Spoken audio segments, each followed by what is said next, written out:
Ndi nthawi ya nkhani mwatsatanetsatane kuchokera kuno ku Times Television, TTV komanso Times 360 Malawi Facebook page, ndipo muli ndine Wonder Msisia kumapoyamba na imitu yache. Mtsogoleri wa zipani zotsutsa boma walangiza nyumba ya malamulo pa zakagwiridwe kake kantchito. Munthu mmodzi wavulala pa zionesero zolimbanirana malo ozungulira estate ya tiye ya Kawalazi. Ndipo mulipoti lathu lapadera Thomas Kachere autsata nkhani ya mtsikana wina yemwe ali pa chiopsezo chochosedwa chiberekero kamba kakuchosa pakati. Tili ndi izi ndi zina zambiri, tiyeni tikhalire limodzi.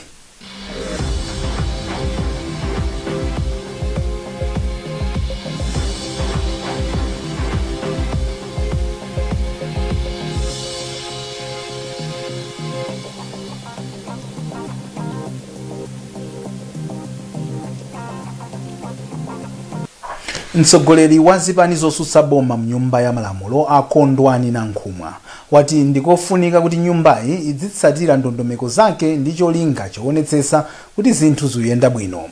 Anankhumwa alankhula izi pa msonkhano wa atolankhani mu mzinda wa Lilongwe potsatira nkhani yakudzembetsa bilu imene cholinga chake chinali kupempha phungu kuti alole boma kubwereka ndalama zomangira nyumba za ogwira ntchito yokhwimisa chitetezo. Deogracius Mana walemba ripoti ili limene wawerenga ndi Audrey Kapalamula. Anankhumwa auza atolankhani kuti nyumba ya malamulo ili ndi khalidwe yophwanya ndondomeko za nyumbayi. Iwo ati bilu yatsopanoyi inabwera mu nyumba ya malamulo mobisa kamba kakhalidweli. Iwo adzudzula nduna pokonda mchitidwe ochotsa masiku 28 omwe amayenera kuti akambirane bilu yonse ikabwera ku nyumba ya malamulo. Pa nkhani ya biluyi anankhumwa adzudzula otsogolera zokambirana nyumbayi a Richard Chimwendo Banda kamba kolekerera. Iwo ayikira kumbuyo ganizo loti pakhale kafukufuku pa nkhaniyi. Standing orders athu amanena kuti bilu ikabwera nyumba ya malamulo akaipanga distribute akaigawa kwa honorable members ikhale 28 days honorable members akuiona akuiunikira kenako a minister abwere after 28 days azai. Richard Chimwendo Banda anati biluyi sadayikambirane ndipo adayichotsa itaonekera pa mndandanda wa zokambirana za ku nyumba ya malamulo. Achimwendo Banda ati kamba ka matenda a COVID-19 nyumba ya malamulo imagawana zinthu zambiri kudzera pa makina a intaneti. Mtsogoleri wa dziko lino Alazarus Chakwera adachotsa pa udindo mlangizi wawo Pastor Martin Tom omwenso adawamanga pamodzi ndi mmodzi wa akuluakulu oona za ngongole komanso thandizo la dziko lino a Nations Nsoya kamba ka biluyi. Munthu mmodzi akuti wavulazidwa ndi apolisi pa zionesero zimene anachita anthu ozungulira estate ya tiyi ya Kawalazi kamba kakusakondwa ndi kulandidwa malo. Wapampando wa komiti imene imayendesa zioneserozi Apatani Gondwe ati ovulazidwayu a Isaac Gaira anamombera ndi tear gas pamene amabwerera kwawo.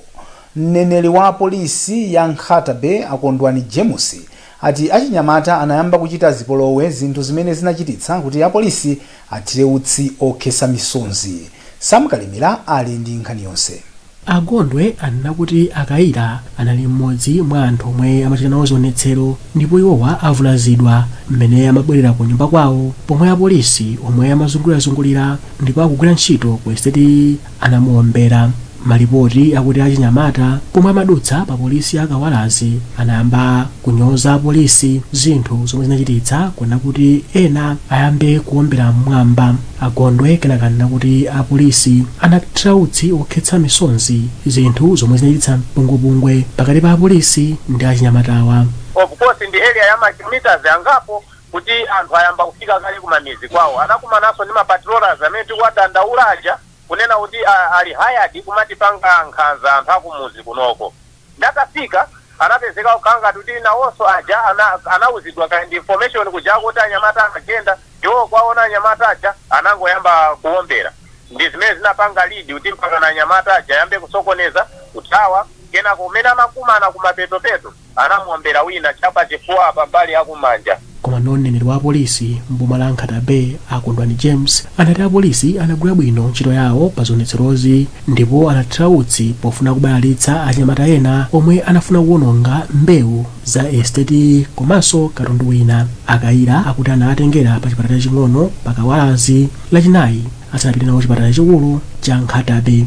Anthu ozungulira estate ya Kawalazi anachita zionetsero lachinayi ndi kupereka kalata ya madandaulo ku boma kuti liwathandize kutenga malo omwe iwo akuganizira kuti a estate wa anawalanda.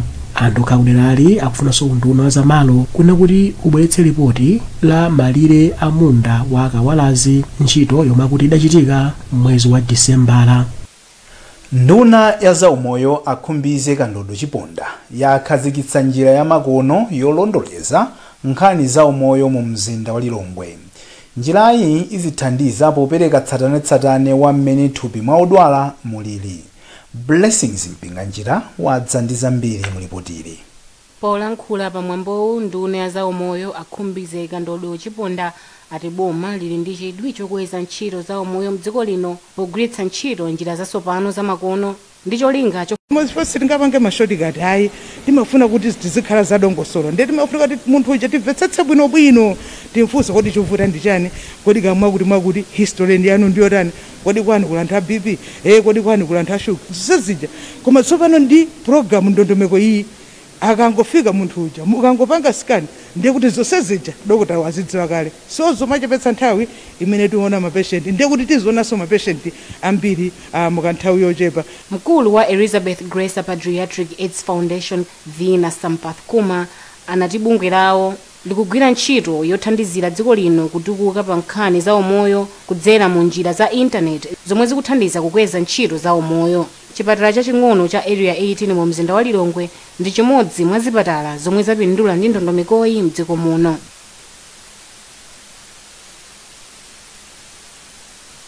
Tidakalibe ndi unduna wa zaumoyo ati ufuna kuona ngati ungavomere kuti anthu azidikirira okha anthu odwala matenda a COVID-19 kamba kakukula kwa chiwerengero cha anthu amene akudwala matenda awa. Anthu padakali pano saloledwa kudikira abale awo amene akudwala pofuna kuchepetsa kufala kwache. Sam Kalimira walemba ripotiri. Mneneri kudula za umoyo a Adrian Chikumbe auza Times kunena kuti pano zikukhala zovuta ogwira ntchito mchipatala kusamala anthu amene ali matenda a corona kamba kuti chiwerengero cha anthuwa chikunkanungwera. Achikumbe anena kuti pali zipatala zochepa zimene unduna wawo ukuyeserera kuphunzitsa ngati anthu angamasamalire odwala yemwe ali ndi COVID pothandizira ogwira ntchito mchipatala, ndipo anena kuti ngati izi zingayende ndiye kuti ziyambiranso mu zipatala zina. Koma mkulu wa bungwe la madokotala mdziko muno la Society Medical Doctors of Malawi a Dr. Victor Miti anati zomwe boma likuchita zingathandize kuchepetsa chiwerengero cha anthu omwe akumalira ndi matenda a corona kamba kunena kuti anthu ena amaona kusalidwa. Akudwala COVID-19 ine mukudziwa mapatient odwala COVID-19 nthawi zambiri amakhala ndi nkhawa komanso amakhala kuti ali kwawo okha kuti akusowa munthu otaziwa limpikisa. Kawirikawiri aliko ogwira ntchito kuchipatala kuti analembedwa otazigwira zimenezo koma amakhala ochepa. Then timaonabe kuti kubwera kwa ganizo limeneli kuthandiza kuti samataye odwala ambiri kuchipatala. Iwo kenakanena kuti izi zikuyenera kuchitika mosamala ponena kuti zindikuthekera kuonjezera kufala kwa mulirewu makamaka ngati oyang'anira odwalawa angamalekerere zina. Pakadali pano anthu omwe akudwala matenda a corona omwe ali mzipatala amayang'aniridwa ndi anthu ogwira ntchito mzipatala ndipo abale odzaona anthu odwalawa amaonera pa zenera. Pofika lachitatu anthu okwana 400 ndi omwe atagonekedwa mzipatala zomwe akuthandiza anthu omwe ali ndi corona. Mulipoti lathu lapadera Thomas Kachere akutsata nkhani ya mtsikana wa zaka 12 yemwe ali pa chiopsezo chochosedwa chiberekero atavulala pamene ankachosa pakati pogwiritsa ntchito mankhwala azitsamba. Mtsikana yemwe amachokera mu mzinda wa Mzuzu akuganiziridwa kuti adapasidwa pakati ndi bambo ake omupeza. Mtsikanayu yemwe ali ndi zaka 12 akudikira kudzakhala ndi ana akazakula monga wina aliyense. Komabe Jesse lomwe si dzina lake lenileni ali pa chiopsezo chokuti chiberekero chake chikhoza kuchotsedwa kamba kuti anavulala pamene ankachotsa mimba ndi mankhwala azisamba. Kamba kazotchinga palamulo lomwe limakamba za yemwe akuyenera kuchotsa pakati zinapangitsa kuti mtsikanayu atengeredwe ku njira yachikuda. Lamulo lokhudza kuchotsa pakati limalola kutero ngati moyo wa mayi uli pa chiopsezo. Izi zinapangitsa kuti chiberekero chake chiwonongeke, zomwe zayika moyo wake pa chiopsezo chodzakhala osabereka ngati madotolo angachotse. Jesse yemwe amachokera ku Mzuzu akuyembekezera kuti aone momwe mankhwala angamuthandizire chifukwa kupanda kuchita bwino akhoza kuchotsedwa chiberekero chake. Malinga ndi mmodzi mwa madotolo pa chipatala cha Ikwendeni a esi kulowani Nyirongo, Jesse anatengeredwa pa chipatalacho ndi mayi yake ataona kuti ali ndi vuto. Mwanayo zikuoneka zokuti anapatsidwa zoti kuzopezeka zokuti fallopian tube yo yapanga ngati yaphulika imene ikamakula ndi zikhoza kudzitsa imfa kwa mwanayo, ndi zinaganiza zokuti tichotse. Malinga ndi iye ngati mankhwala awa sangagwire ntchito monga akuganizira ndiye kuti amuchotsa chiberekerocho. Vuto likamakula kuti muchiberekero mobala likudzetsa mavuto ena kuti makhalanso ndi njira ina koma tikhoza kupezeka kuti tamuchotsa. Jesse akungoyang'anira kumwamba kuti Mulungu amuchitire chisoni poopa kuti chiberekero chake chingachotsedwe. Mmodzi mwa akatswiri asachipatala a Elizabeth Mkutumula ati zomwe zamuchitikira Jesse ndi chisanzo chabe pa mavuto omwe amayi ndi atsikana ochuluka amakumana nawo. Malamulo awawa alipo ndi cholinga choti angopiti agesa aphimbe zoona zenizeni za dziko lathu.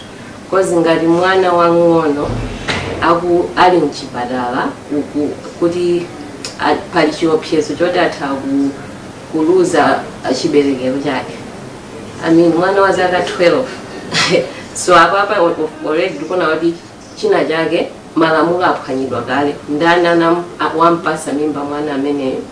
Komanso chifukwa chani mwana ngati ameneyo azikhala pa chiopsezo chimene chichi. So choyamba mwana akuva ululu lero, komanso moyo wake ukhanga usokonekera kozi ibe nakazakula sazatha uzakhala ndi mwana pa nthawi imene yeye mwini wake akufuna. Pano samafuna kukhala ndi mwana, koma nthawi imene yeye atazafuna kuti akhale ndi mwana sipazakhala kuthekera. Ndiye ngati dziko tikamati ndife dziko loopa Mulungu, timaopa ndi Mulungu kozi ziphinjo zimenezozo ndi zimene tikuziyika pa ana ndi azimayi. Mmodzi mwa akuluakulu a bungwe la Foundation for Civic Education and Social Empowerment FOSESE Priska Kunsida ati lamulo lomwe lilipo kale ndi lomwe likuwonjezera kuti atsikana ndi amayi azifa kamba kutsata njira zosatetezeka. Siri kuwachitira chilungamo atsikana ndi amayi omwe pakadali panopa sangakwanise kupeza thandizo lochotsa pakati makamaka kuzipatala za boma, pakuti azimayi ndi atsikana akapita kuchipatala kuti akachotse pakati panopa amabwezedwa kunena zokuti ayi lamulo limene lilipo sili kulola kuti feru kuchotseni pakati pamene mwanyamula. Ndiye ndakamba kale zoti mapita ake azimayi aja kuchita kubwerera akupita akayenda kwa asing'anga kamwa zinthu zina zimene zimakhoza kuyika moyo wawo pa chiopsezo. Ndiye limene ndi vuto lalikulu. Lamulo lokhudza kuchotsa pakati lomwe aphungu analikana kulikambirana linkafuna kuonjezera zifukwa zomwe zingalole mayi kapena mtsikana kuchotsa pakatipa. Mchaka cha 2009 anthu oposa 3640 anathandizidwa ndi mavuto omwe anadza kamba kochotsa mimba pogwiritsa ntchito njira zosatetezeka kumpoto. Ku Malawi kuno pakufunika kuwunikira bwino lamuloli zomwe zingapangitse kuteteza amayi ndi atsikana kuti asamatenge mimba zosayembekezera komanso kuchepetsa anthu omwe amachotsa mimba mu njira zosatetezeka zomwe zimatha kuchotsa moyo wa munthu. Imfa za amayi ndi atsikana omwe amamwalira kamba kochotsa pakati zikupitirirabe. Zambiri zikuyenera kuchitika pofuna kuti dziko lino likwanise ndondomeko ya chitukuko ya namba 5 ya bungwe la United Nations yomwe imanena kuti mayiko akuyenera kuchepetsa imfa za amayi yapakati komanso kupereka chithandizo choyenera chokhudza uchembere wabwino. Thomas Kachere kutipasira ripoti lapadera.